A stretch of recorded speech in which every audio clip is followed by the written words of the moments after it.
Anandini Wadera for coming on the Peace Hands podcast.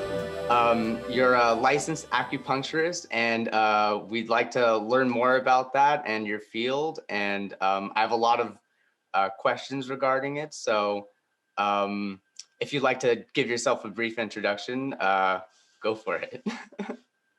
Thank you so much for having me, Shiraj. So I am a licensed acupuncturist. I'm Anandini. I specialize mostly in women's health, fertility, and psycho-emotional well-being. With that said, Chinese medicine is very well known for pain management. So of course, I work with pain as well. And I practice here out of in the Bay Area in Redwood City. So, all right, that's great. Thanks for the introduction. Sorry, I slipped that in on you. So how long, what acupuncture company do you work for, and how long have you been working there? So I work for a practice called Boho Family Wellness, and they're located in Redwood City. I've been with them since 2014. I started as an apprentice or intern, and then once I was licensed, I continued to work for them. And I say them, but really the practice is just Mia and me. Okay, I was wondering about that. Yeah. Yeah. So Mia Blomquist is the owner and founder, and I am blessed enough to be a part of it. That's so awesome. And how did you meet Mia? So I met Mia initially a few years prior to my apprenticeship with her and starting Chinese medicine school. And I actually started seeking acupuncture from her for treatment. So that was how we started off. And I was also looking into acupuncture school around the same time. And so it was like this wonderful, cohesive relationship that just really flourished. Nice. So I had another question, but I already forgot it. So I was curious, I was reading up a little bit on acupuncture, and a lot of it revolves around meridians and qi. So I was wondering if you could explain, go a little into what a meridian is and what qi is. And I was wondering also about can it is there any scientific basis? Has it been measured or something like that? Absolutely. So this is a hot question in the sense that the jury's out for a lot of it. So a meridian so in Chinese medicine, if we look at it just in the Chinese medicine paradigm, there are 12 primary meridians and 4 extra meridians, or they're called extraordinary meridians. And these are pathways that start from head to toe, and they're symmetrical. So there's 6 of the standard ones on each side, and each meridian is sort of assigned to a organ system.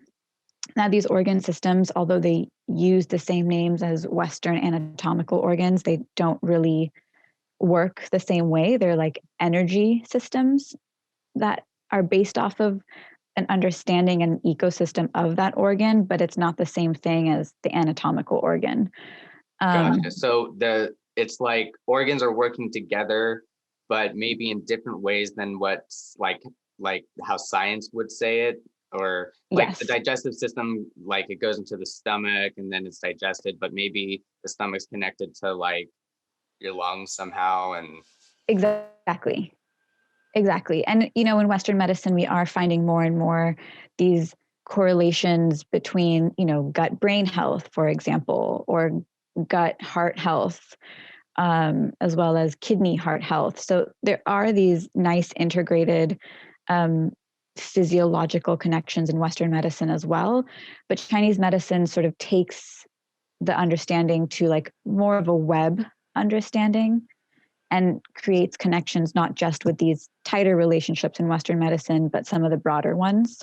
Cool. Very cool. And so they are these channels that we have in the body, and they're physical channels. When I put physical in quotes, mainly because from a biomedicine perspective, some people argue that the channels are neurological pathways. Right. That's what it would seem like. When I'm thinking of like how people back in the day were like learning about meridians, it sounds like they're discovering neural pathways maybe. Yes, and there is definitely a neurological connection. A lot of our pathways do run along certain nerves, so there is definitely that connection.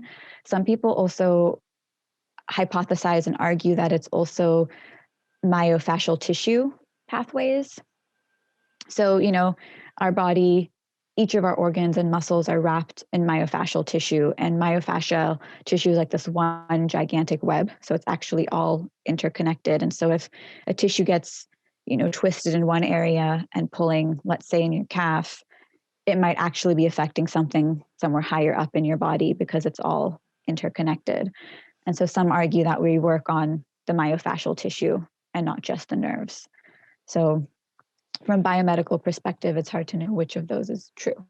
I have a question then. Is there like the way the meridians are mapped, does it match the fascial tissue more or neurons more, or do they vary so much between people that it doesn't really, it's so different amongst different people? Or it's not different amongst different people because the pathways are demarcated anatomically.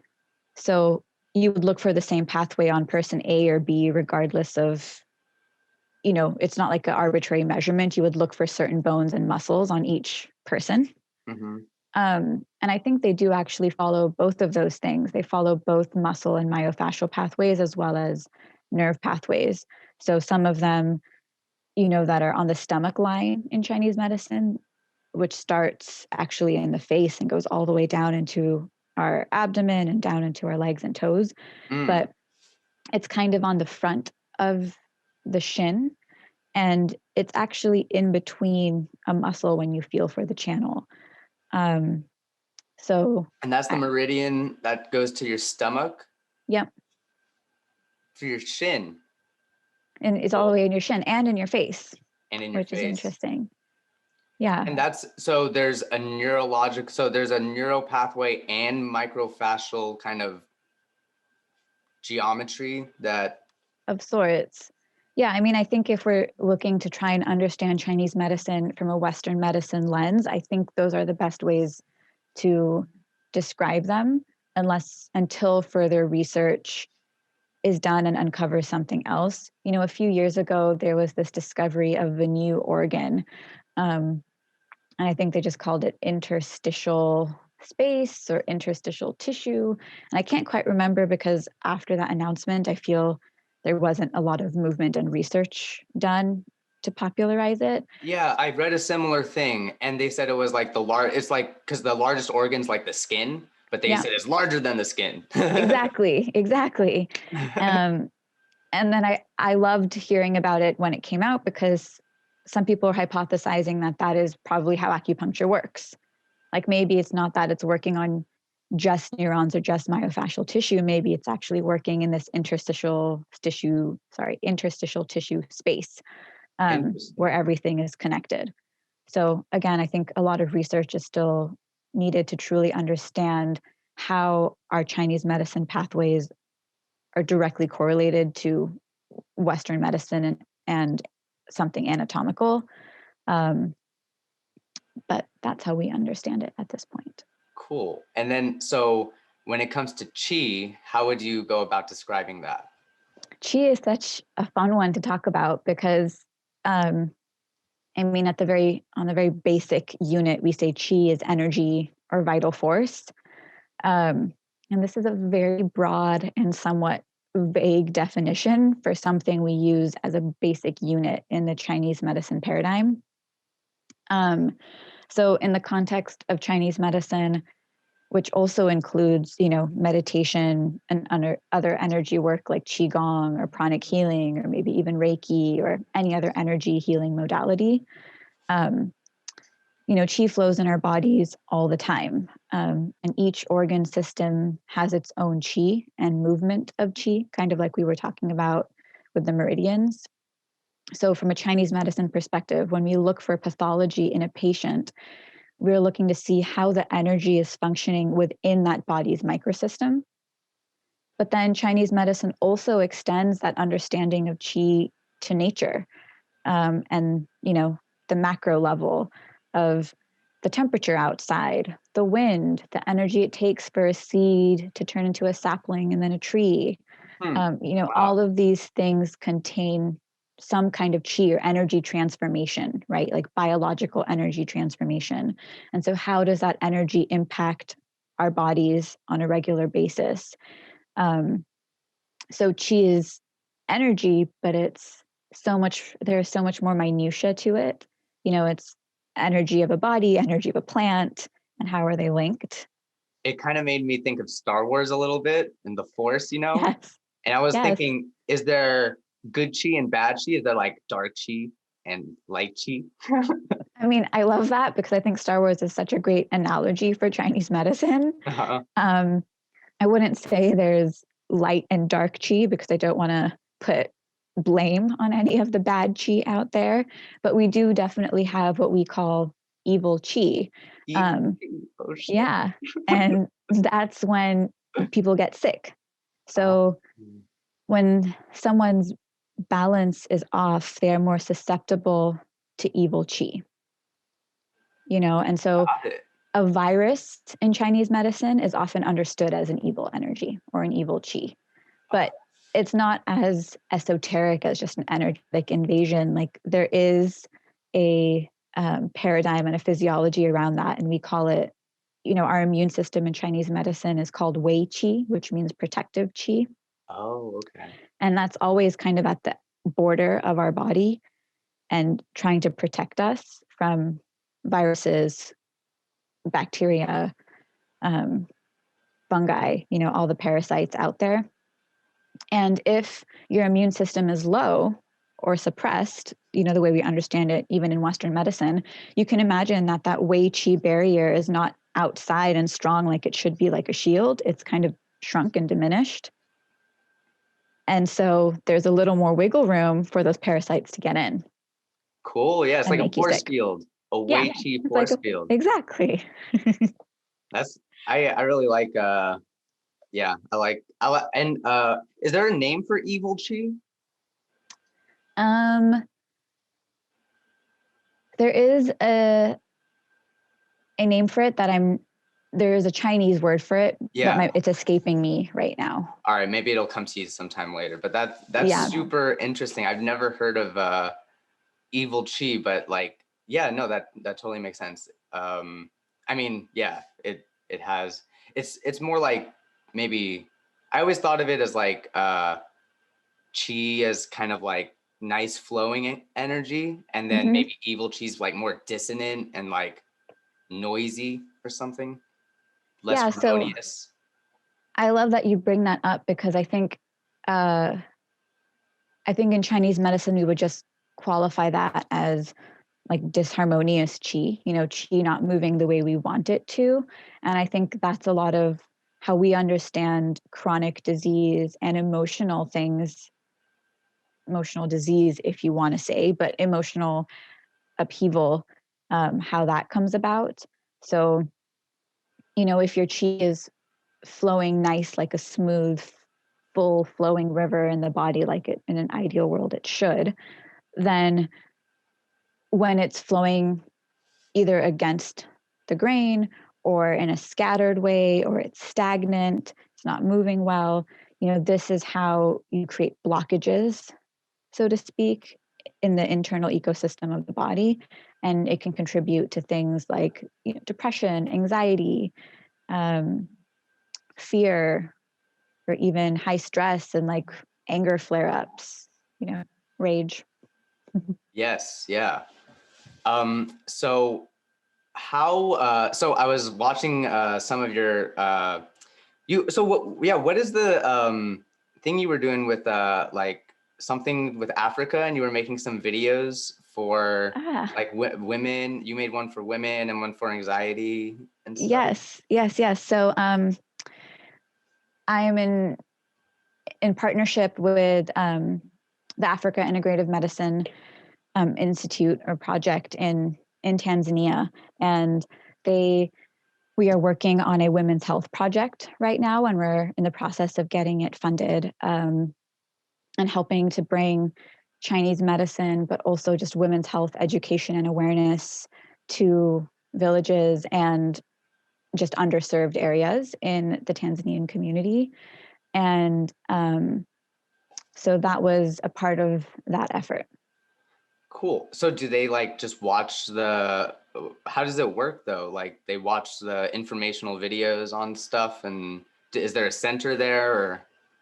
Yeah, there is a center there.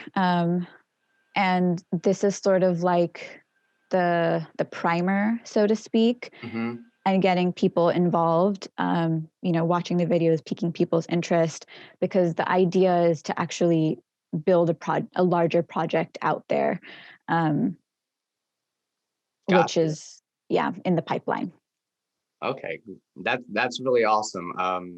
Yeah, like I like that you're kind of bringing it out to the world. And yeah, it's a great opportunity to travel and like experience different cultures and stuff. Absolutely. And I love, one of the reasons why I went into Chinese medicine is because it's such a low cost medicine. I mean, you can Yeah. serve so many people with very little resources, and truly make a difference. So, Do you feel like there is pushback from the medical industry because of that somehow? um, that's it's a good question. I honestly think we're lucky to be in California, and California is its own bubble, and I can't really speak to Chinese medicine and acupuncture outside of California, very honestly. But within California, I can say that acupuncture itself has quite a bit of support, especially in well studied specialties, so to speak. So, for pain management, for chronic inflammation, for autoimmune disease management, for fertility, women's health, um, postnatal care, perinatal care. These are all things where we really have a lot of support from the doctors, and we get even cross referrals and people recommending acupuncture. Wow, that's awesome. I didn't know It, that. That's great. it's amazing. I'm so Yeah. grateful. The part where we don't get as much support, I think, is in the herbal medicine component. So there's a lot of support for needlework. There's not as much support for the herbal medicine component. Why do you think that is? I think it's because it's so foreign, so to speak. Like, Mhm. herbal medicine in today's world is foreign, for one. Secondly, I think it's this antiquated thing that people think we are beyond and we've moved past. And so why do we want to go back and, rehash things from the past when we now have better medications and drugs to Right? handle Because the things? idea of drugs is to maybe take some sort of natural thing and control it to the point where you're taking something very specific out of it, and you can. Right. Right. Which, from a Chinese herbal perspective, is the reason why there are side effects. Because you're taking something that's in its natural form completely stable, right? It has all the components it needs for that one component you've extracted for a drug to be a balanced entity. Whereas Right, now, when you right. extract it and isolate it, it doesn't have its balancing cofactors and can cause a bunch of side effects. So, from that perspective, Chinese medicine really is an advocate for plant-based medicine and combination of herbs. Most Chinese practitioners will never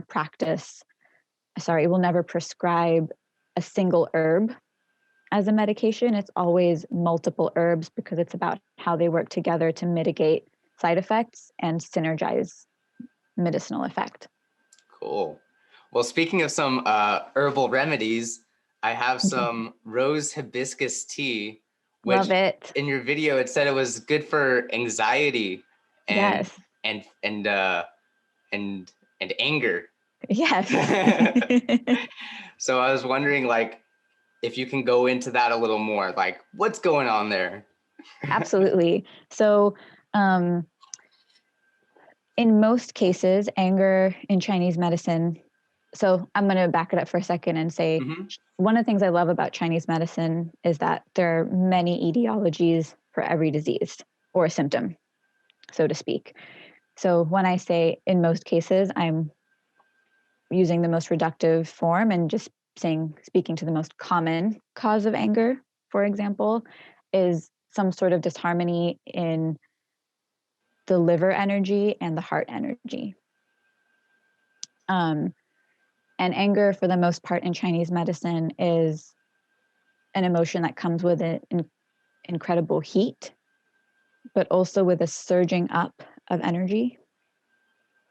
So when you're working with anger, you want to do two things. One is you want to cool the body, but specifically you want to make sure you're cooling the right organ systems. You know, Chinese medicine is all about a delicate balance. So yeah, maybe you're angry and your liver and heart are hot, but you're drinking cucumber water. And that's really more for cooling the stomach and the lungs.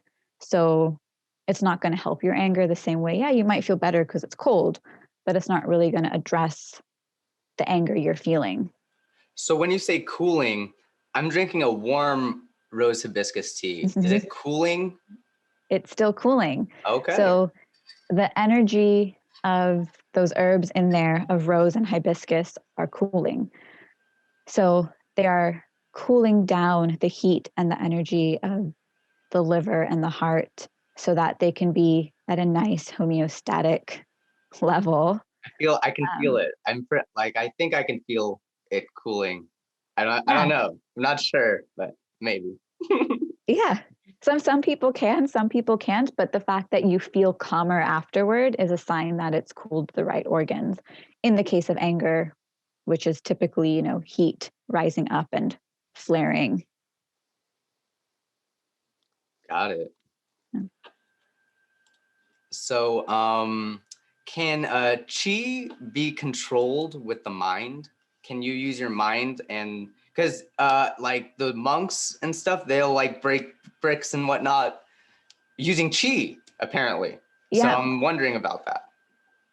So again, very good question. So I'm going to back it up slightly and say, okay, I don't know. I'm not a martial artist. So I personally cannot control chi in that way. But I do think you can control chi with the mind, at least, especially we can speak to our emotions as a huge version of that. You know, Chinese medicine interprets all of our emotions as movement of chi as well. And in an ideal world, every emotion would be experienced like a lovely wave, and it would just rise and come down and beautifully flow past you. I love that thought. Yeah. And then if you're someone who ends up feeling an emotion too much and getting stuck in emotion, it's no longer working the way it should, so to speak, and operating like a wave, right? You have it stuck, and in that case, you're getting crashed. You're in the crashers. Exactly. Not a good place to be. Not a good place to be at all. Yeah, we can all attest to being there and desperately trying to get out. And I think if you look at energy work, the form of meditation and qigong, these are great examples of how people control qi in the form of emotions with their mind. You know, but it's also combined, I think, with deep breathing. I think breath has a lot of influence over how our qi moves and operates. But you have to have the intention and the focus on your breath, which I think goes back to then your mind's, you know, deep involvement in controlling qi. I think what heart math is doing about this is super interesting. Heart math. They are a Santa Cruz based company, actually, I believe. Ooh, cool. And I love Santa Cruz. This is Santa Cruz right here. Holla. And they have done a lot of studies around the heart-brain connection. And they actually support, as a result, with all their studies, support Chinese medicine so beautifully. Chinese medicine thinks the heart is your ruler, it's your monarch, and it sort of controls all the other functions in our body. It controls all our emotions for sure. And Western medicine is very like brain heavy on our emotions, right? Definitely. And HeartMath has some amazing research to support how most people think, your brain is sending signals to your heart all day to tell it how to function. But actually, your heart sends more signals to your brain than your brain does to the heart to tell it how to function. Wow, I didn't know that. Yeah. I mean, I love that it's quantified now. And they have this whole concept of heart rate variability monitoring. And so they have a couple different devices. I think one is which you can clip on your ear so that it takes your heart rate that way. I think they have a remote device as well, or one, and another one that plugs in to something else. But they have a couple different devices. Okay. I think they all actually check with your ear, but some of them are Bluetooth and some of them are like plugged into your phone and, that kind of thing. And it basically monitors how smoothly and how much heart rate variability you have when you are in a state of non-coherence and coherence. Coherence being that state of nice, smooth flowing chi. You're in a state where your mind is controlling your energy, your mind is controlling your emotions, versus incoherence when you're all scattered, things are moving very rapidly, you're feeling anxious, you're feeling stressed. And it's all with breath work that you can easily move out of that incoherent to coherent state, but breath work supported by, mind over body. Yeah. And is it like meditation breath work in a then, or is it not really meditation? It's maybe you just have to breathe like if you just breathe a certain way, then it'll work kind of deal.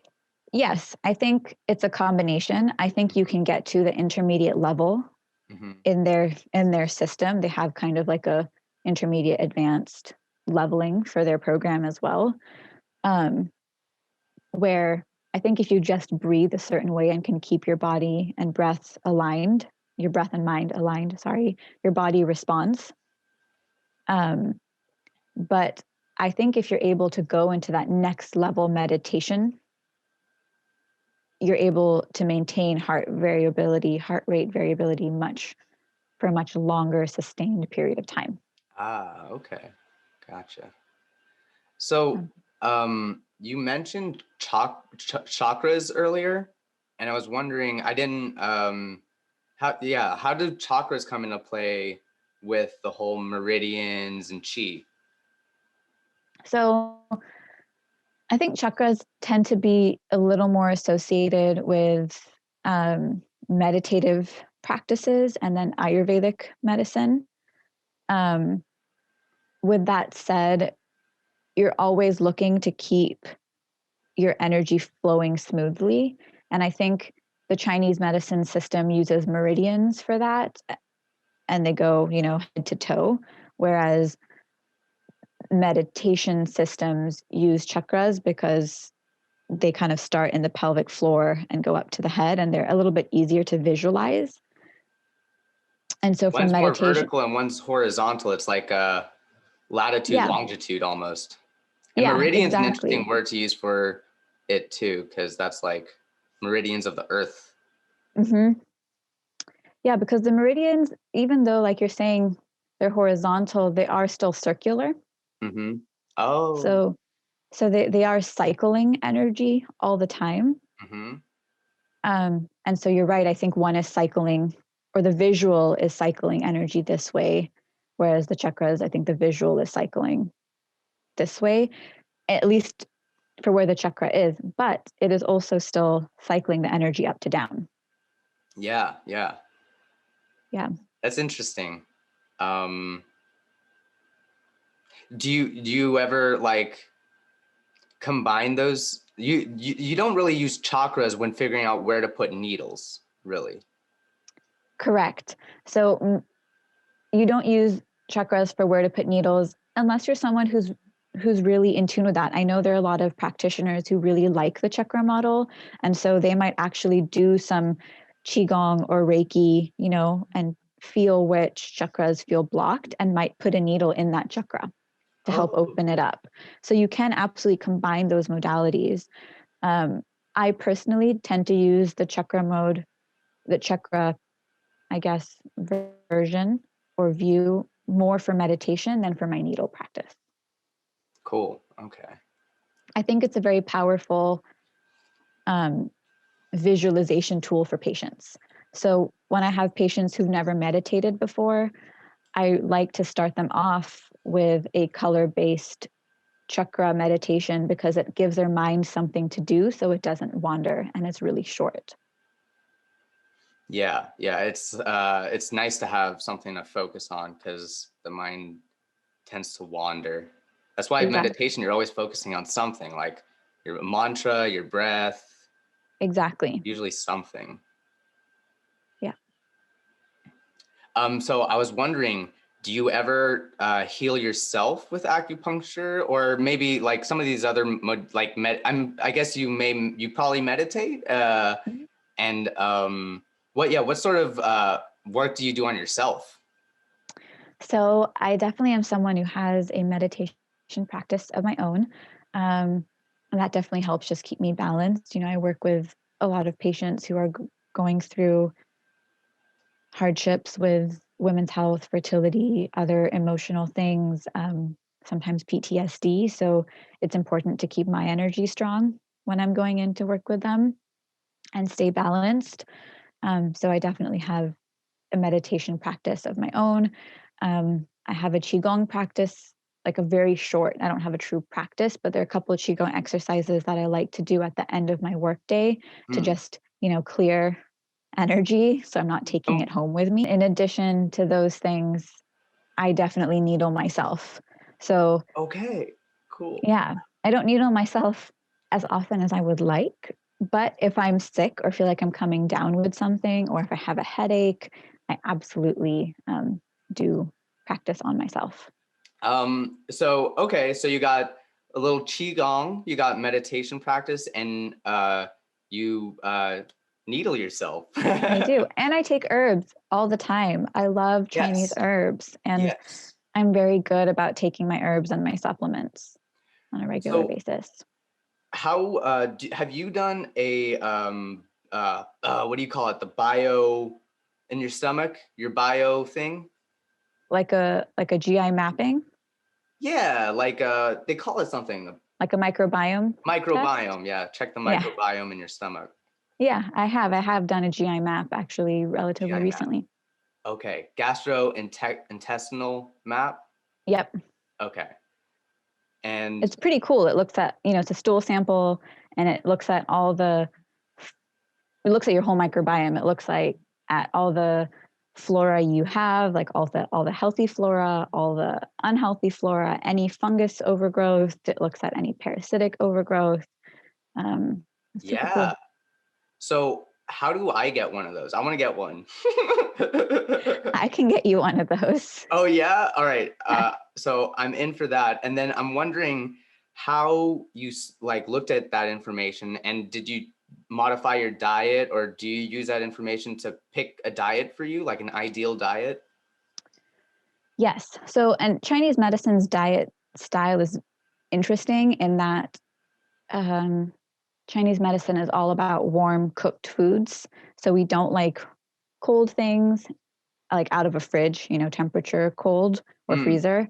And we don't like raw things. So we don't really recommend salads and too many raw fruit. So all this raw food, like like diets and eating fads is not ideal for Chinese in terms of Chinese traditional medicine. Yes, absolutely. Interesting.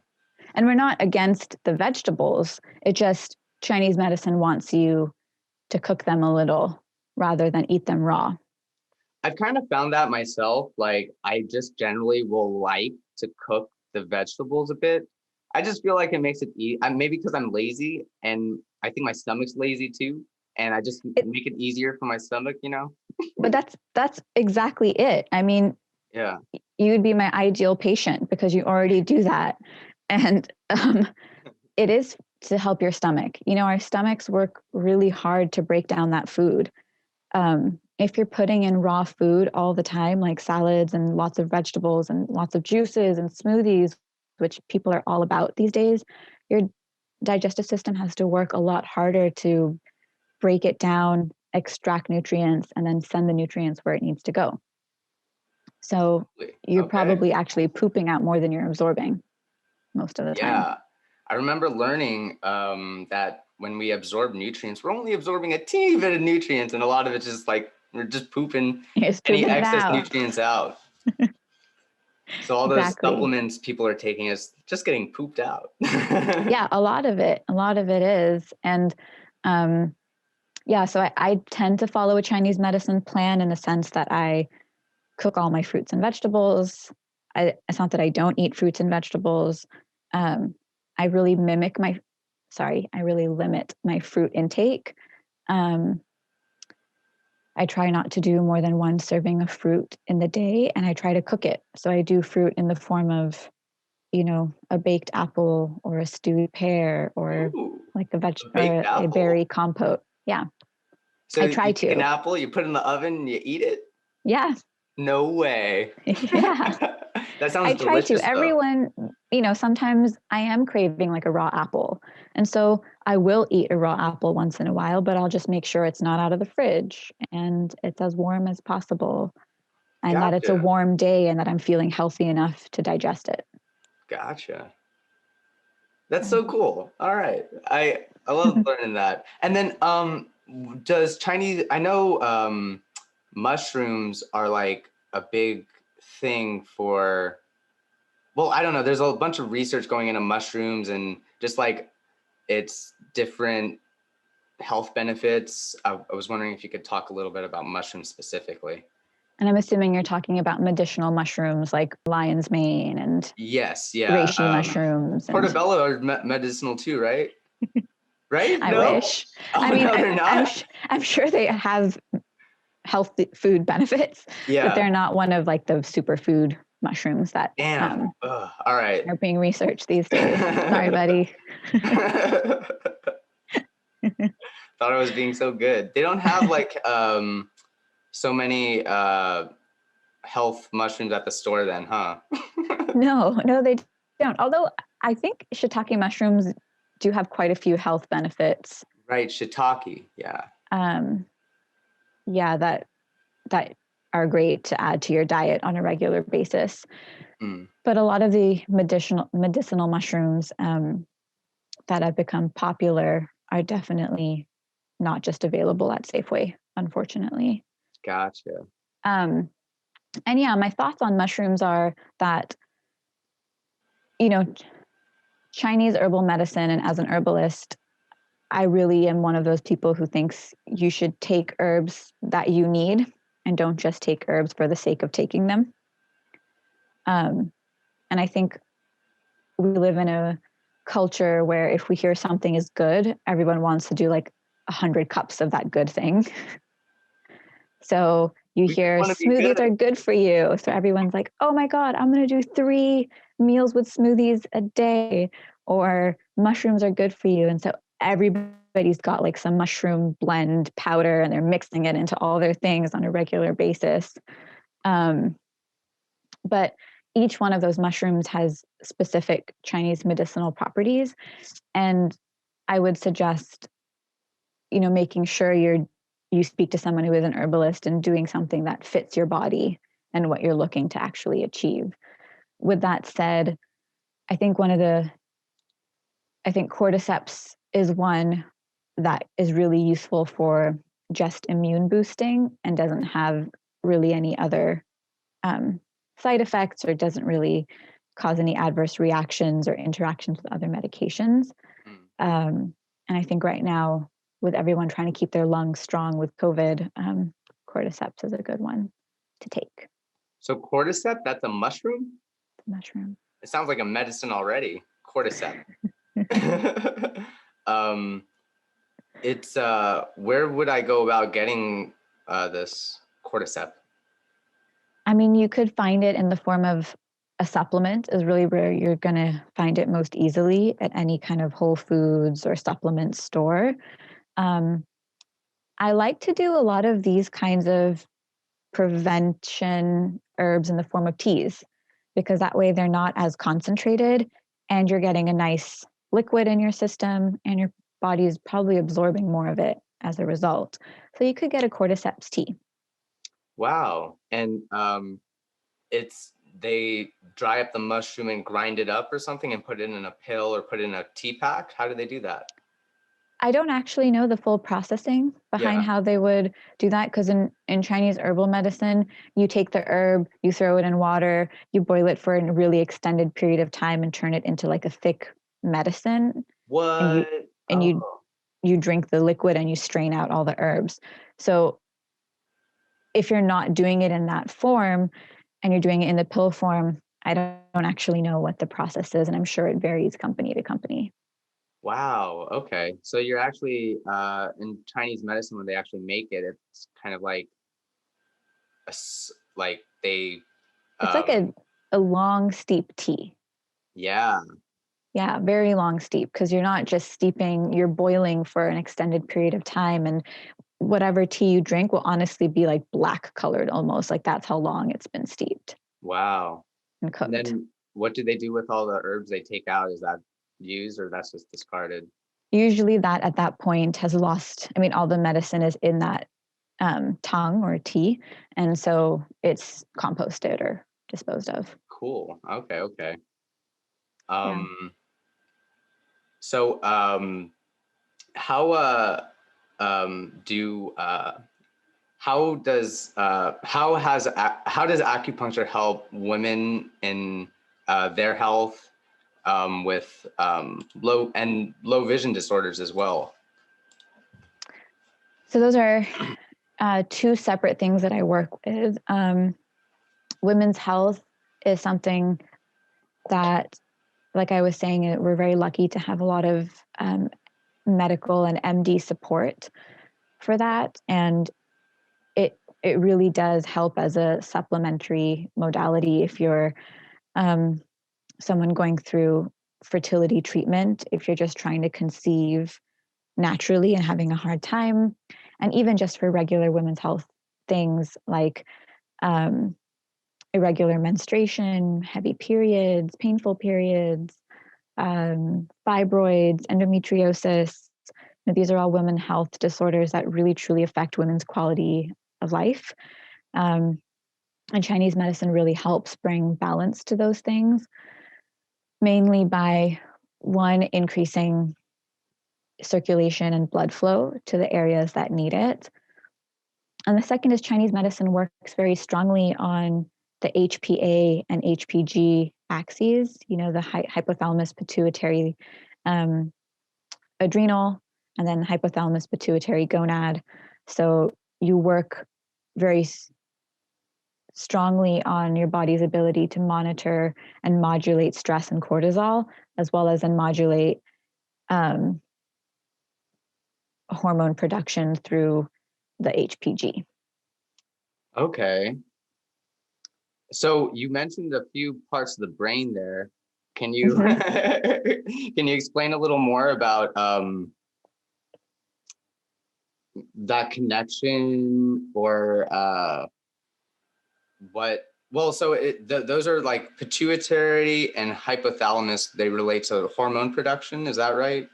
Yeah. So your hypothalamus is in the brain, tells your body. It's kind of like this, like the surveillance checker, and it kind of tells your body if you're low or high on the end hormone that it's monitoring, right? And if you need more, then it tells the pituitary gland to stimulate the next gland, which is either the adrenals in the case of delivering cortisol, or the gonads, which is, the ovaries or the testes, to produce testosterone, progesterone, estrogens.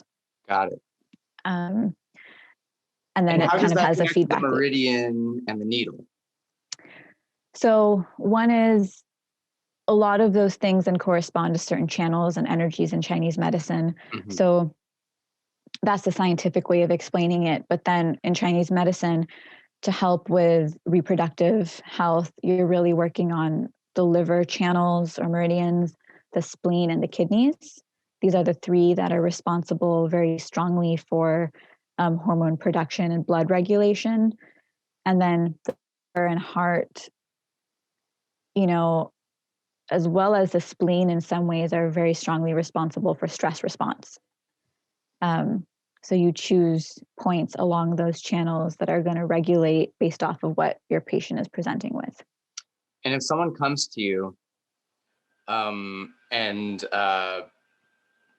would say they have issue with infertility, and how do you have a specific method for that, or will it depend on the person's situation? Do they get like some sort of interview to see what's going on, or how does that work?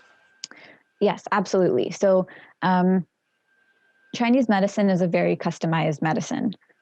It's never one size fits all. I don't have like a protocol for any one person or any one disease. There are definitely guidelines and things I'm going to look to, given the paradigm of the medicine and the general knowledge and the textbook, so to speak.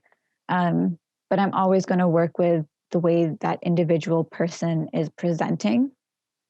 So, which means, yes, there's a long health history and intake when we first start out.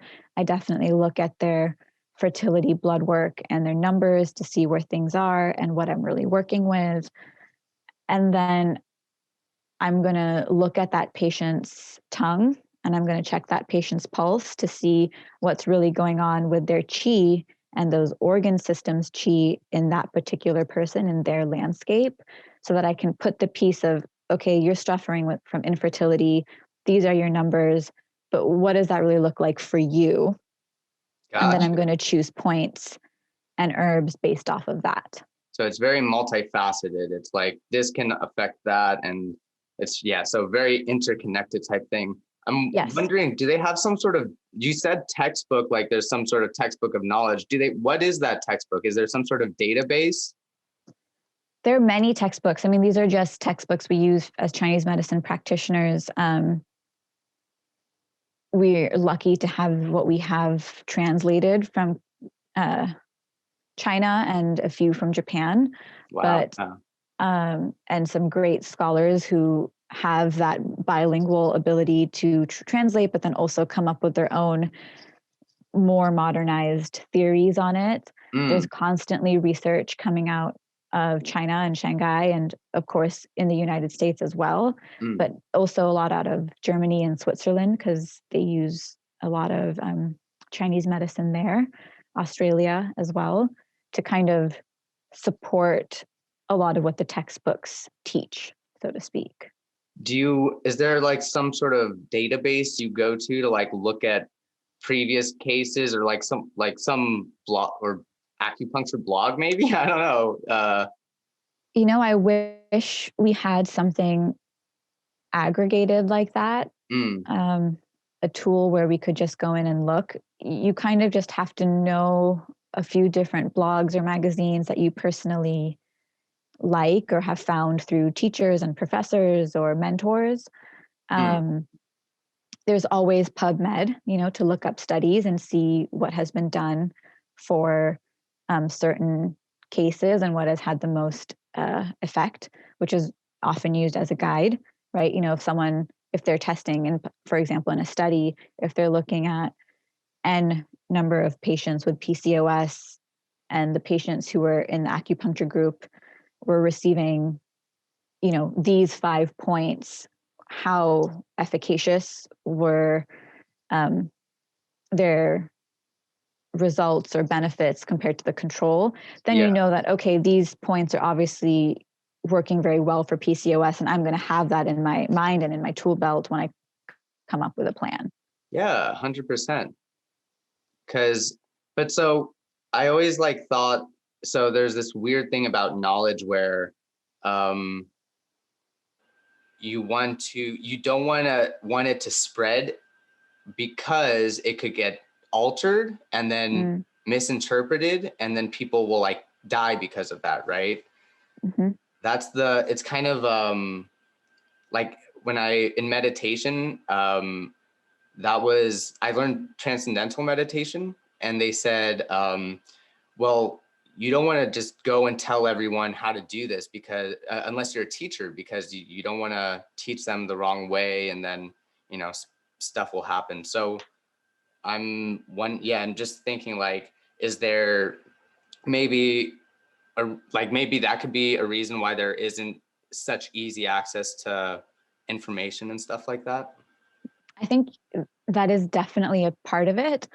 Chinese medicine is such a ancient medicine and also a tradition, right? So it's something that is passed down from family to family if you're coming from a generation of acupuncturists. And they will have family secrets that they won't want to share because it's part of their tradition. It's kind of like when you think of, karate or martial arts or meditation, right? There is like a whole tradition and a secrecy and like a lineage to it. Chinese medicine definitely has an air of that about it. So sometimes you aren't going to find the information you want because maybe it's from a teacher that isn't ready to give it to you. And I think that also just wrapped up in some of that Asian culture expectation, are you worthy of it yet? Yes. Right. Okay. So there is that layer to it.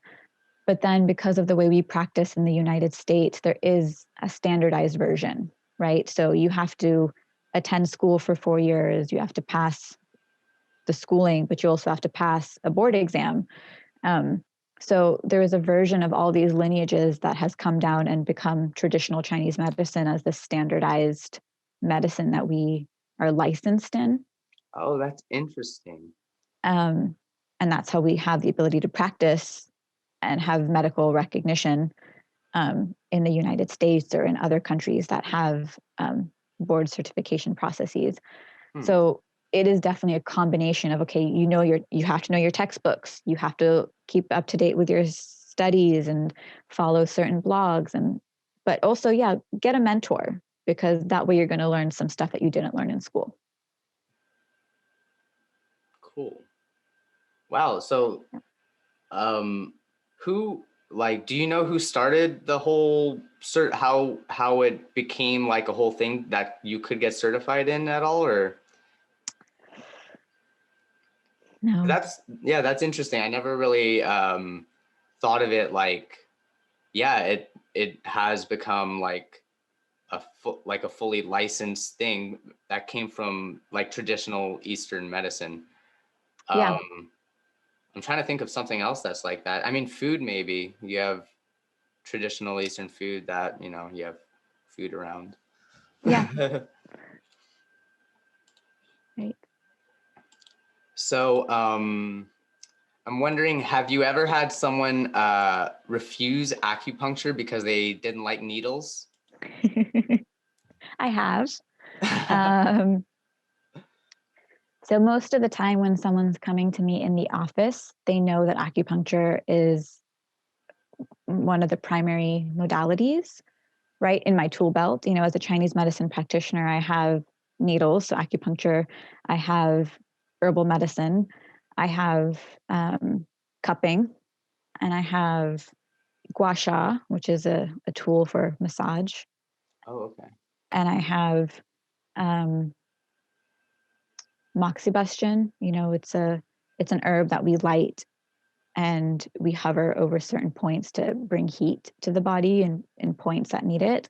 So we have various tools in our tool belt, but most people coming to the office are pretty much aware of the fact that they're going to get needles or they want needles. With that said, I definitely have patients when I first speak to them over the phone, who are like, yeah, I was thinking of coming for acupuncture, but I don't want any needles. I'm really scared, and needles freak me out. And so, and that goes two ways. Like one is, okay, we can either just work with herbs, because herbs are incredibly powerful and potent. And, we write custom formulas for a patient. So we can work with herbs, supplements, diet, lifestyle. You can come in for cupping if it's like a musculoskeletal issue that someone's coming in for. And usually that's the route we go, lifestyle, diet, herbal. And then I have patients who are like, but, I'll come in and I'll think about it. And I kind of help dip their toes in it. And I show them these are the needles. They're actually really tiny. It takes 25, on average, 25 needles, Chinese medicine needles, to fill an injection, a standard immunization injection. So also, like, injections, which are the only injections and blood work, right, are the only real exposure most people have had to needles. Those are hollow. They're painful. They're actually either putting something into you or taking something out of you. Chinese medicine needles are filiform. They're solid. They don't have that same pinch as a result. They're also very thin. They're flexible. So I definitely have had people come in who are wary of it, who end up over a period of time being diehard fans and very comfortable with the needles ultimately. Yeah, I'm definitely one of them. I'm definitely one of the scared of the needles person. Yeah, and and I don't blame you. It's not uncommon. It's not uncommon at all. It's just like the thought of like the needle could just go into you all the way, and like if you like slip, oh god, my needle. Yes, but in an ideal world, you're laying down, right? There's no slip. Right. You're safe. And also, maybe you fall asleep and then you just decide to roll over in your dream, and then they all just get stabbed in your back. The fear is real, but most people are not going to be rolling over in acupuncture. You stay pretty still. Yes. But I completely understand. You're not alone, and I have plenty of patients with whom it's either no needles or it's a gentle process working up to them. Definitely. Well, that's cool that your practice can accommodate that, and you have multiple tools at your disposal. Mm-hmm. So I guess for one of my last questions, I was just gonna ask you what's a good way people can contact you to learn more and possibly get some of your services. So my website is a great place, and that's just my name. So www.anandiniwadera.com. The Boho Family Wellness website is another great place. I'm on there, and that's www.bohofamilywellness.com. You can also email me directly at hello@anandiniwadera.com. All right, awesome. Yeah, no, and you got things to do, people to see, so I'll let you go. And thanks for joining the Peace Hands podcast. Thank you so much. This has been such a pleasure. Yeah, it was. I think we discussed a lot of really cool things, and I can't wait to post it. Likewise. All right. Have a good day, Anandini. I'll talk to you later. Thank you so much. Take care. Peace Hands out.